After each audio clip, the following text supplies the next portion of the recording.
নমস্কার সবাইকে, আবার আরেকটা নতুন ব্লগ নিয়ে চলে এসেছি।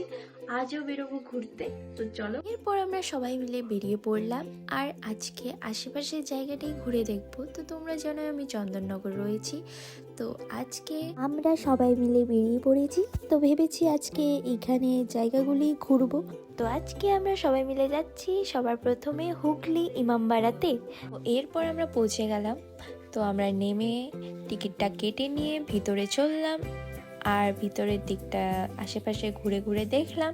তো দেখে নিয়ে আমরা গেলাম সোজা পিছনে দিক। পিছনে ছিল একটা ঘড়ি, তো এটা সূর্যের ঘড়ি বলে। তো সূর্যের আলোটা যখন পড়ে ছায়াটার থেকে টাইমটা দেখতে পারা যায়, তো সেটাই দেখছিলাম।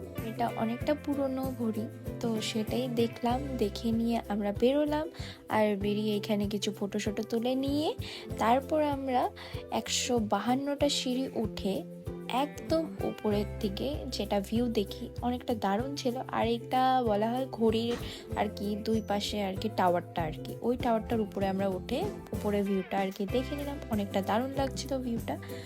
তো দেখে নিয়ে আমরা বেরিয়ে পড়লাম সেখান থেকে। আমরা এরপর ব্যান্ডেল চার্চে পৌঁছে গেলাম। তো আমরা ভাবলাম ভিতরটা দেখে আসা যাক। তো নেমে গিয়ে আমরা দেখে আসলাম ভিতরটা। আর ভিডিও করা বারণ ছিল, তাই ভিডিওতে দেখাতে পারিনি তোমাদেরকে। তো সেখান থেকে আমরা এরপর বেরিয়ে আসি। আর এরপর আমরা ভাবছিলাম যে লাহিড়ী বাবা আশ্রম যাব। তো সেখানে জায়গাটা অনেক সুন্দর, তো সেখানে যাব। তার আগে আমরা চার্চের পাশে চায়ের দোকান ছিল, সেখানে চা খেয়ে নিলাম। অনেকটা দারুণ চা বানিয়েছিল সেখানে। খেয়ে দিয়ে আমরা বেরিয়ে পড়লাম লাহিড়ী বাবা আশ্রমের জন্য। তো আমরা পৌঁছেও গেলাম। তো পৌঁছে ঢুকে পড়লাম আর অনেকটা ভিড় ছিল যেদিন আমরা গিয়েছিলাম। এরপর আমরা ভিতরে চারপাশটা ঘুরছিলাম আর অনেকটা সুন্দর সুন্দর ফুল ছিল, ভালো লাগছিল। আর অনেক মন্দির ছিল সেখানে ভিতরে, রাধাকৃষ্ণ মন্দির, কালী মন্দির, অনেক মন্দির ছিল। আর হ্যাঁ, তোমরা কারা কারা লাহিড়ী বাবার আশ্রমে গিয়েছো আমাকে নিশ্চয়ই জানাবে কমেন্টে। আর মন্দিরের লাইটিংটাও সত্যি অনেকটা দারুণ ছিল, অনেক সুন্দর লাইটিং। তো এখানে আরতি হচ্ছিল, তো সেটা দেখছিলাম। এরপর আমরা ভিতরে ঠাকুর দর্শন করে বেরিয়ে পড়ি, কিন্তু ভিডিও করা বারণ ছিল তাই ভিডিও করতে পারিনি। এরপর সেখান থেকে বার হয়ে আমরা বাকি মন্দিরগুলো দেখে আসি।